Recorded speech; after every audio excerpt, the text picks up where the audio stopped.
Hello అండి, అందరికీ నమస్కారం. Welcome to our channel Saivarai vlogs. అందరూ ఎలా ఉన్నారు? బాగున్నారా? నేనైతే చాలా బాగున్నాను. మీరు కూడా బాగున్నారని మనస్ఫూర్తిగా కోరుకుంటున్నాను. ఈ వ్లాగ్ వచ్చేసి సాయిబాబా గారి యొక్క దివ్య పూజ గురించి చెప్దాం అనుకుంటున్నాను. ఆల్రెడీ నేను ప్రీవియస్ వీడియోలో పెట్టాను, ఎలా చేయాలి, అసలు పూజ ఏ విధంగా చేయాలని చెప్పేసి. చాలా మందికి అయితే రీచ్ అయి ఉండదు కదా. అందు గురించి నేనైతే ఫస్ట్ నుంచి మళ్ళీ పూజ ఎలా చేయాలి, అసలు ఏ రోజు స్టార్ట్ చేయాలి, అనే ఉద్యాపన ఎలా చేయాలి అనేది కూడా ఈ వ్లాగ్లో మీకు అయితే తెలుస్తుంది. ఎక్కడ స్కిప్ చేయకుండా లాస్ట్ వరకు చూస్తే మీకే అర్థమవుతుంది. పూజ అయితే కంటిన్యూ అవుతుంది. మీరు చూపించిన విధంగా చేసుకుంటే సరిపోతుంది. ఎంత గాఢంగా మనం శ్రీ సాయిపై విశ్వాసం కలిగి ఉంటామో అంతే గాఢంగానే మనకు ప్రతిఫలం దొరుకుతుంది. ఈ దివ్య పూజను అనుసరించి పూజ చేసే చాలా మంది శ్రీ సాయి భక్తులకి వాళ్ళు మొక్కులు తీరుతున్నాయి. ఈ దివ్య పూజ గురువారం నాడే చేయాలి.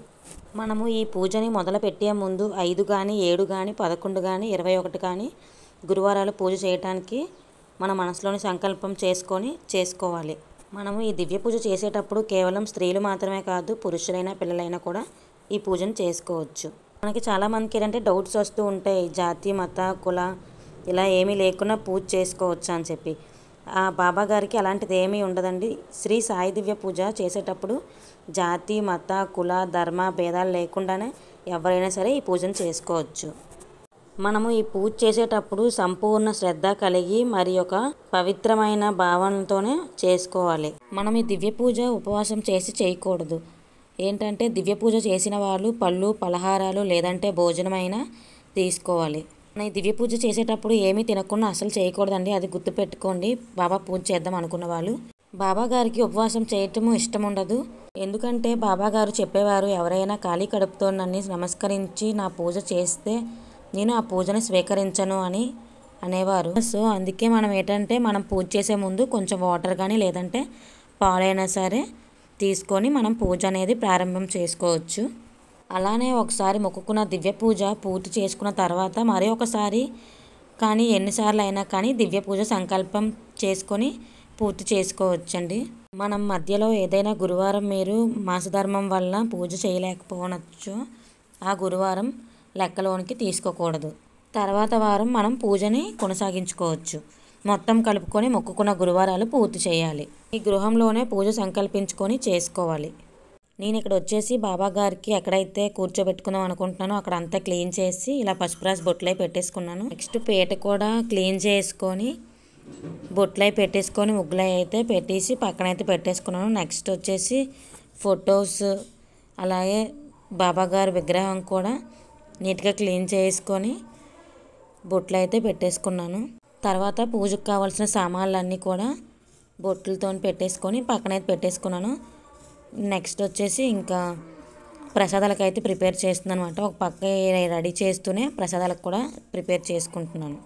ఈ దివ్య పూజ అత్యంత అద్భుత చమత్కారమైన పూజ అండి. ఈ దివ్య పూజ చేసే ముందు అరచేయంత ఒక తెల్లరైన రుమాలు తీసుకొని పసుపు నీళ్ళలో ముంచి తీసి ఎండబెట్టి తయారుగా ఉంచుకోవాలి. ముందే మనం పూజ చేద్దాం అనుకున్న రోజే మార్నింగే తీసుకొని ఒక వైట్ రుమాలు తీసుకొని అది పసుపు నీటిలో ముంచుకొని ఆరబెట్టుకొని ఉంచుకుంటే మనకైతే ముడుపు కట్టుకొని పెట్టుకోవాలి. నెక్స్ట్ ఇక్కడ పూజకు కావాల్సిన సామాన్లన్నీ అయితే నేను సిద్ధం చేసుకున్నాను. నెక్స్ట్ వచ్చేసి నేను పీటకి ముందే తయారు చేసి పెట్టేసుకున్నాను కదా, ఆ పీటను వేసుకొని స్వచ్ఛమైన బట్టను పరిచి బాబా గారిని తూర్పు దర్శనంలోనే కూర్చోపెట్టుకోవాలి. అలాగే బాబా గారికి చందనం తిలకం పెట్టి తయారు చేసుకోవాలి.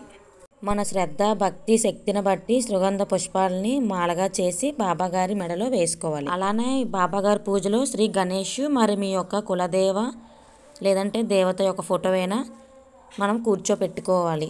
మనం ముందుగా ఈ దివ్య పూజకి తయారు చేసుకొని పిదుపు బాబా గారి ఎదుట కూర్చొని ఆరబెట్టి ఉంచి పసుపు రుమాలను ₹1 లేదా ₹2 బిళ్ళ పెట్టి మీ మనసులోని కోరికని బాబా గారికి చెప్పుకొని ఆ కోరిక తీర్చమని మనసారా ప్రార్థిస్తూ 5, 7, 11, 21 గురువారాలు ఈ పూజను చేయడానికి మొక్కుకొని ముడుపు కట్టుకోవాలి. ముడుపుని బాబా గారు శ్రీ చరణంలోనే ఉంచుకొని పూజ చేసుకోవాలి. మనం మొక్కుకున్న ముడుపుని మొదటి గురువారం మాత్రమే చేసుకోవాలి. నాకైతే ఈ వీక్తో 5th వీక్ అయితే కంప్లీట్ అయిపోయింది. సో నేనైతే 5 మట్టి ప్రమిదలు ఉంటాయి కదా, వాటితోనైతే పూజ చేసుకుందాం అనుకున్నాను. 5 దీపాలు పెట్టి 5 వారాలకి 5 దీపాలు పెట్టి చేసుకుందాం అనుకున్నాను. నేను ప్రతిసారి 5 వీక్స్ అనుకుంటాను. సో అలా అని చెప్పి నేనైతే 5th వీక్ కదా కంప్లీట్ అయిపోతుందని చెప్పి దీపాలు అయితే తెచ్చుకున్నాను. నెక్స్ట్ నేను వినాయకుడిని చేసుకుంటున్నాను. వినాయకుడు ఫోటో పెట్టినా సరే మనం వినాయకుడిది పెట్టుకోవాలి కదా పసుపు ముద్దతో. సో పసుపు ముద్దను కూడా చేసి పెట్టేసుకున్నాను. నెక్స్ట్ బాబా గారికి కొమ్మి శనగలతోని మాల వేద్దాం అనుకున్నాను, కానీ నాకు టైం సెట్ అవ్వలేదని చెప్పి నేనైతే ఫోటోకి వేయలేదు. బాబాగారి విగ్రహం ఉంది కదా, బాబాగారి విగ్రహంకి అయితే 11 శనగలు తీసుకొని మాల అయితే చేసి వేసుకున్నాను. మన ఇష్టం అండి, వేసుకున్నా పర్లేదు వేసుకోకపోయినా పర్లేదు, కాకపోతే వేసుకోవాలని ఏం చెప్పట్లేదు. వీలుంటే వేసుకోండి, లేదంటే లేదు. ఇంకా బాబా గారికి నేతితోని దీపం వెలిగిస్తే చాలా మంచిది. మనకి దొరికితే ఆవు నెయ్యితోని పెట్టుకోవడానికి ట్రై చేయండి. ఇంకా ప్యాకెట్స్ కన్నా ఆవు నెయ్యి అయితే మంచిది, కొద్దిగా నిలిచి కాలుతాయి. ఇంకా నేను ప్రసాదాలు కూడా రెడీ చేసుకున్నాను. ఇంకా అన్నీ చేసుకొని పక్కన పెట్టేసుకున్న తర్వాత పూజలో కూర్చున్నా సరే ఇంకా మాటకి లెగవకూడదు. సో అందుకే నేనైతే అన్నీ ప్రిపేర్ చేసి పక్కన పెట్టేసుకున్న తర్వాత పూజలో అయితే కూర్చొని ఇంకా అన్నీ రెడీ చేసుకుంటున్నాను. అలానే ఇంకా బాబా గారికి బలిదానం కూడా పెట్టుకున్న తర్వాత వచ్చేసి మనకి ఏది వీలైతే అవి ఫ్రూట్స్, అలానే బాబా గారికి ఎంతో ఇష్టమైన స్వీట్స్ కూడా తెచ్చి పెట్టుకున్నాను. మీకు కలిగితే తెచ్చి పెట్టుకోండి, లేదన్నా పర్వాలేదు, మనకి ఏది కలిగితే అది తెచ్చి పెట్టుకోవచ్చు. అలా నేను ఏం చేస్తున్నా అని చెప్పి చూపిస్తున్నాను అంతేగాని మీరు పెట్టాలని కాదు, మీ ఇష్టం అండి, పెట్టుకున్నా సరే పర్లేదు. లేదు మనం పెట్టుకోలేము అన్నా సరే ఓన్లీ బాబా గారికి పులగం అనేది ఇష్టం బాగా. ఈ పూజలో మాత్రం బాబా గారికి పులగం చేసి పెడితే చాలా మంచిది. పులగం ఎలా చేసుకోవాలని నేనైతే షార్ట్లో అప్లోడ్ చేశాను, మీకు ఒకసారి ఇంట్రెస్ట్ ఉంటే వెళ్ళి చూడండి. ఆల్రెడీ నేను ముందే నెయ్యి వేసి ఉంచుకున్నాను కదా, నేతి దీపం అయితే వెలిగించుకోవాలి. అలానే అగరబత్తి ధూపం కూడా వేసుకోవాలి. బాబా గారికి ధూపం అంటే చాలా ఇష్టం కదండి. ఆ ధూపం వేసుకునేటప్పుడు జవాది అంటారు కదా, జవాది కూడా ఆ ధూపంలో వేసుకొని బాబా గారికి వేస్తే చాలా మంచిదండి. ఇంకా నేను బాబా గారి గురించి చేసిన ప్రసాదాలు కూడా అన్నీ పెట్టేసుకున్నాను. అవి ఏంటంటే 9 రకాల ప్రసాదాలు చేశానమాట. చపాతీ, దద్దోజనం, గారెలు, సేమియా, అలాగే బాబా గారికి ఎంత ఇష్టమైన పులగం, పులిహార, బూర్లు, వంకాయ కూర అంటే చాలా ఇష్టం అంట బాబా గారికి. సో అలానే వంకాయ కూర, కొమ్మి శనగలు, అలానే 9 రకాల ప్రసాదాలు చేసి పెట్టేసుకున్నాను. మన ఇష్టం అండి, మన ఓపిక బట్టే ఏ ప్రసాదాలు చేసి పెట్టినా సరే పర్లేదు.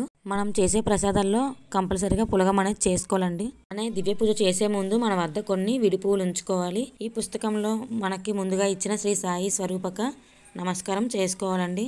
దినంతరం శ్రీ సాయి అష్టోత్తర శతనామావళి చదువుకోవాలి. అష్టోత్తరం చేసేటప్పుడు పూలు కానీ పూల రెక్కలు కానీ బాబా గారిపై వేస్తూ పూజ చేసుకోవాలండి.